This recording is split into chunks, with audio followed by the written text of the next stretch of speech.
السلام عليكم ورحمة الله تعالى وبركاته. سودا وادا خياري كسودا وادا مركلي channel كيني أحمد داود channel waxaan si xushmad leh kaaga codsanayaa maanta waxaan si xushmad leh kaaga codsanayaa mar walba hadii aad markaa nagu cusub tahay inaad channelka subscribe noo saarto hadii aad hore noola sii joogtayna waxaan kaa codsanayaa inaad fogeyso muuqaalkan insha Allah si uu u gaaro markaa walaalo Soomaaliyeed oo fara badan isla markaana ay uga faa'iideystaan. maanta waxaan idin wadaa barnaamij runtii kale oo qiimo leh isla markaana aynu isu qiimeyn doono inaga lafteenu si aynu markaa nolosheena wax uga bedelo. waxaan jecelahay markaa maanta inaynu dul istaagno dhowrka qodob oo aan u arkay markaa inay yihiin dhowr qodob oo dhalinyarada Soomaaliyeed guud ahaan inay aad ugu baahan yihiin inay sameeyaan. waxaynu wada ogsoonahay mar walba inaynu danaheena gaarka raacano oo aynu aad iyo aad ugu tafaxaydanahay sidii aynu uga shaqeyn lahayn danaheena gaarka inagoo markaa isbuuc kasto ina soo mara uga faa'iideysana inaynu ku dabaqno kolba wixii inaga markaa ahdaaf ashqaas aynu leenahay ahdaaf kali oo aynu leenahay. haddaba isbuucu waa 7 cisho 7 cisho waxaynu ku qaadanaa oo aynu ku dhex qaadanaa wadanaheena gaarka inagoo markaa ka duulayna sidii aynu markaa nolosheena u horumarin lahayn. maanta laakiin waxaan kula wadaagayaa dhowr qodob oo ka duwan isla markaana aan jecelahay inaan naftayda uga faa'iideeyo idinkuna nafiina uga faa'iideysaan. waxaan ogahay intrigiska aan idin siin doono iyo waliba qodobada maanta aynu dul istaagi doonaa ay wax badan noloshaada ka bedeli doonaan waayo waxaan u aqaanaa inay yihiin qodobo aad dahabi u ah waa qodobo dahabi runtii oo aan jecelahay inaan naftayda ku dhiirigeliyo mar walba oo aan jecelahay inaan ku dhiirigeliyo walaal kasta oo Soomaaliyeed oo ama yar ama weyn jecelahay waalidiintu inay qaataan jecelahay dhalinyaradu inay qaataan sidaas lamida ka waran hadii aynu sameeyno maalin runtii u gaara maalinta danta guud oo maxaynu qabanaa hadii aynu maalinta guud sameeyno maxaynu soo kordhinaa oo aynu gelinaa oo aynu qabanaa. qodobka marka aan doonayo inaan ka jawaabo halkan hortayda ayuu yaalaa waana qodob runtii muhiim ah oo aan jecelahay inaan ku wada baraarugsanaano. ka warama saxaabay hadii aynu sameeyno maalinta booqashada xabaalaha ama gurigeena rasmiga ah waxa dhici karta inaad isweydiinayso in fara badan hadii aan booqano xabaalaha haynu ka soo faa'iideynaa. ka waran hadii aynu sameeynay maalin u gaara maalinta booqashada xabaalaha ama gurigeena rasmiga ee aynu wada tagi doono intii naga horeysayna ay tageen hadaynu maalinta yeelano oo aynu nafteena u soo kordhino waxaynu ka soo faa'iideynaa hadaynu isla eegno waxaynu ka soo faa'iidi doonaa inaad ka qayb qaato janaaso socota markaa oo markaa xabaalihii jooga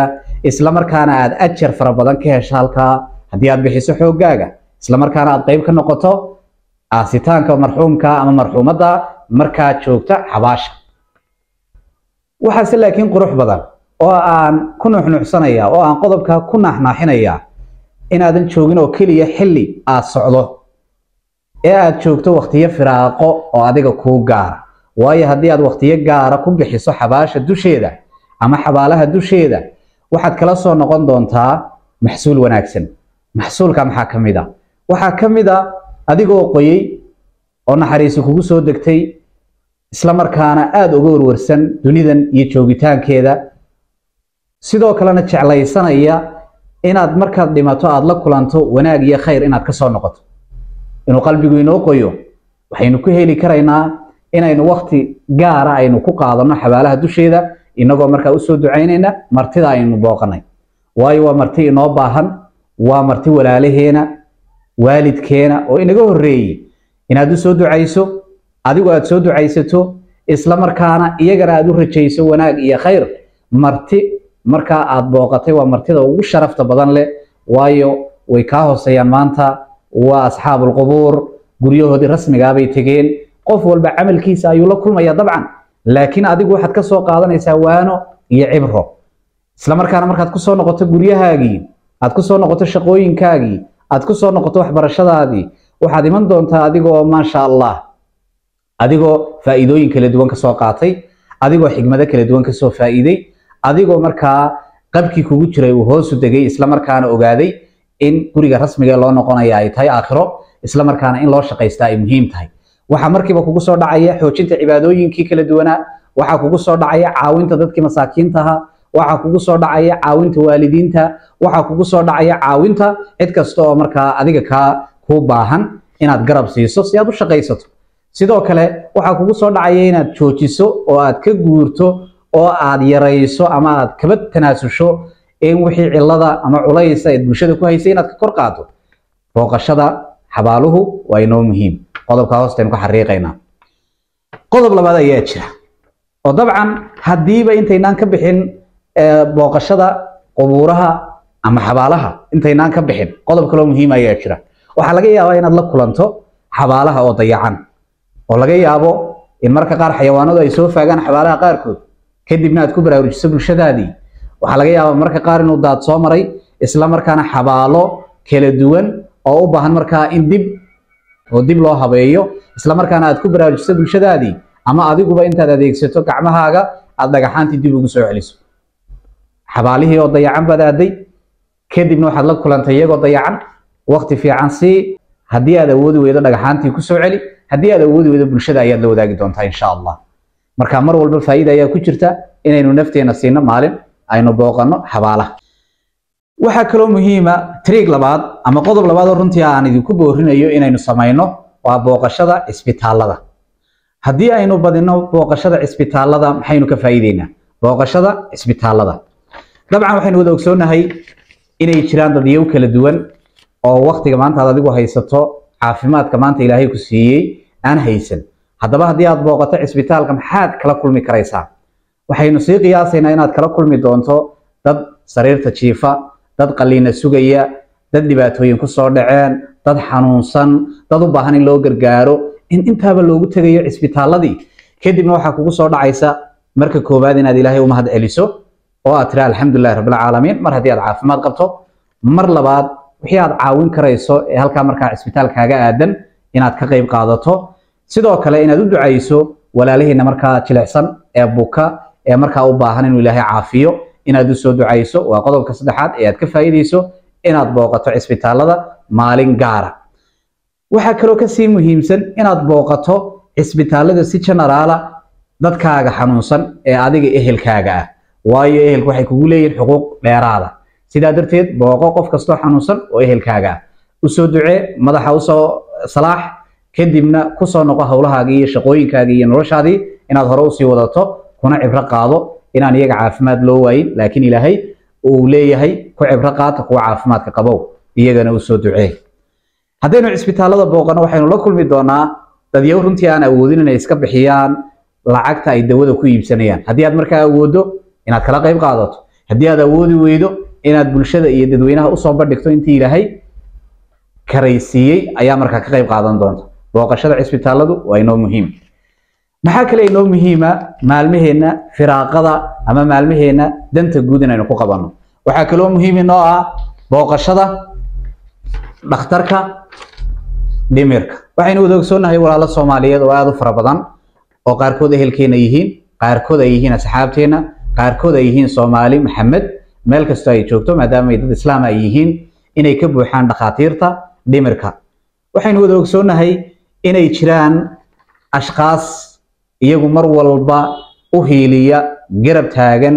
caawiya dadkaas, laakiin doorkeeni wuu maqan yahay. maadaama doorkeeni maqan yahay waxayna la gudboon inaynu waqti gelino, inaynu maalin maalmaheena ka mid ah isbuuca booqano dhakhaatiirta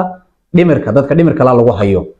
oo haddii aad booqato maxaa kaaga soo siyaadaya? waxaa kaaga soo siyaadaya inaad marka koobaad ba yaqiinsato inaanu Ilaahay dadkaas u waayin maskaxdoodii inuu soo celiyo, inuu fahankoodii u soo celiyo, garashadoodii iyo garaadkoodii inuu soo celiyo, laakiin inaga laynagu eegayo sida aynu ka yeelo. taasina waxay ku siinaysaa adiga inaad marka koobaadba gacan u fidiso, caawiso, ugu yaraan u soo ducayso, sidoo kalena aad adigu cibro kala soo noqoto, isla markaana aad Ilaahay u mahad celiso, cibaadadaadiina aad wanaajiso marka dambeeya.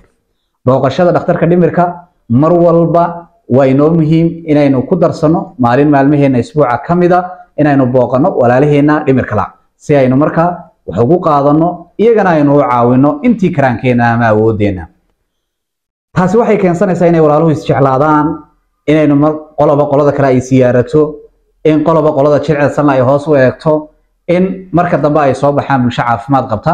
bulsho fayow bulsho isjecel bulsho garanaysa wixii loo abuuray oo ah wixii la siiyay inay ka mahad celiyaan wixii ay ku dhaamaan inta aan la siina inay ku sadaqaystaan ama ay ku caawiyaan sidoo kale waxa dhici karaysa dhakhtarka dhimirka inaad kula kulanto walaalo dayacan isla markaana timuhu ay ku baxeen waxa laga yaabaa inaad markaa ugu gargaarto isla markaana aad geyso goobaha timaha lagaga xiro ama aad la soo heshiiso wiilka tima jaraha isla markaana isbitaalka aad ugu keento oo sida markaa loogu xiro timihii waxa laga yaabaa inaad la kulanto iyagoo bila dreysa ama bila dhara oo markaa aad gacan ka geysato inaad dhar u soo gado kadibna aad ku caawiso sadaqa tijaariya ay adigana ku ahaan iyagana waxbay u tahay waxbay u noqon waxa laga yaabaa marka qaar inaad la kulanto iyaga oo markaa u baahan cunno isla markaana cunno bisil aad u geyso taasina waxay ku noqonaysaa iyaduna wax kale oo wanaagsan qodob kale oo muhiim ah ayaa jira inaynu booqano saldhigyada haddii aynu booqano saldhigyada maxaynu kala kulmaynaa waxaynu dabcan kala kulmaynaa dadyow adigoo kala ahaa oo maalin maalmaha ka mid ah xorriyad haystay sidaad maanta adigu xorriyadda u haysato laakiin xorriyaddii laga qaaday dembi ay galeen dartood waxaad markaa ku cibro qaadanaysaa inaad ka waantowdo isla markaana aadan ku degdegin inaad dembi gasho ama aad fal arxan darraa u geysato qof kale si aanad halkaa ugu dhicin waanay kuu noqonaysaa cibray kuu noqonaysaa mar labaad iyaga laftoodu waa dad inagoo kala ah laakiin khalad uu ka dhacay inaad dabcan soo waaniso inaad sidoo kale il naxariis la u muujiso inaad cunto u geyso iyo inaad kala qayb qaadato inaad la murugoonayso aad dareensiiso intuba waxay noqonaysaa inaad adiga laftaaduna la dareen tahay meesha ay ku xidhan yihiin aad jeclaan lahayd in laga fasaxo si markaa ay uga toobad keenaan dembiyadii ay galeen iyo weliba khaladaadkii iyo dembigii ay bulshada ka galeen markaa booqo goobaha dadka lagu xidho sida saldhigyada bilayska si aad markaa ugu cibro qaadato isla markaana naftaada aad u xakamayso oo aad markaa uga baaqsato inaad dembi aad gasho halkii oo kale aynu booqanaynaa waxaynu dabcan booqanaynaa goobaha akhriska haddii aad qaadato waanadan isla markaana aad mar walba aado goobaha akhriska librariyada waxaad noqon doontaa qof koraya garaad ahaan maskax ahaan koraya caqli ahaan koraya oo wax laga weydiiyo nolosha haddii laakiin akhriskaagu yar yahay oo maalinna aadan u astayn inaad wax akhridood wax soo kordhiso waxaa laga yaabaa in waxba lagu weydiin waayo waxaa laga yaabaa inaad marka dambe ku biirto dadka nolosha ka dhacay waxaa laga yaabaa in garaadkaagii aanay waxba ku kordhin isla markaana dadkaad madaxa iskula jirtaan si markaa aad uga baaqsato garaad yari si aad uga baaqsato cilmi la'aan si aad uga baaqsato markaa in aad bulshada aad la nooshay waxba aad ku soo kordhin weydo waxay nala gudboon inaynu samaysano maalin u gaara akhriska maalin aynu booqano librariyada maalin aynu booqano tubta ama goobta kutubta ay taalo si markaa diiniyan maadiyan labadaba aynu u dhisnaano booqo goob akhris haddii aynu sanadkii tusaale ahaan oo kale 20 jeer ama 50 jeer samaynana waynu awoodnaa waayo waxa laga yaabaa ama waxaynu wada ogsoonahay inteena badan inaynu haysano waqtiyo firaaqa ah oo faadiya oo maran waxba aynaan gashan waxba aynaan ku qaban laga yaabaa inay social media uun aynu waqti gelino waxna aynaan ka faa'iidin laakiin haddii aad naftaada u soo noqoto oo aad naftaada dhisato oo aad naftaada ku tarbiyeyso inay yeelato maalin danguuda oo dadka waaweyn la caawiyo maalin danguuda oo dabcan wadankaaga wax lagu soo kordhiyo ama wax la gashado maalin danguuda oo cisbitaalada la booqdo maalin danguuda oo la booqdo cisbitaalka dhimirka maalin danguuda oo la booqdo dabcan goobaha akhriska waxaynu noqon doonaa dad dhisan oo dhalinyaro iyo waayeelba tubtii horumarka haya si aynu haddaba u guulaysano aynu yeelano maalin inoo gaara oo aynu nafteena siino oo aynu ku booqano gurigeena rasmiga xabaalaha dabcan goobaha cisbitaalada ee dadka xanuunsan ay jiifaan iyo goobaha dhimirka ama cisbitaalada dhimirka ee dadka dhimirka ay yaalaan iyagana aynu booqashada ku badino si aynu u caawino si aynu cibro ugu qaadano si aynu ilaahay ugu mahadnaqno maadaama iyagaba aan loo garan waayin aynu badino oo aynu yeelano maalmo inoo gaara oo aynu dantii guud ku qabanno waa mahadsantihiin